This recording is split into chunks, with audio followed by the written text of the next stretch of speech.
Hi guys, good evening. Tingnan mo yung aking mga Peppa Pig. Tulog na tulog, busog na busog. Oh, sarap ng tulog nila dahil busog sila. Baliktaran pa yung paghiga nila.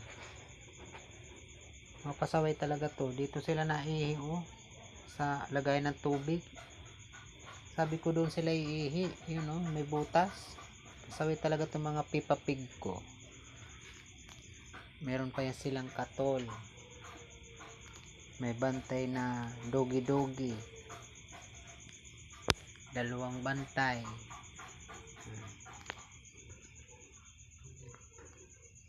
Sarap ng tulog ng mga Peppa Pig.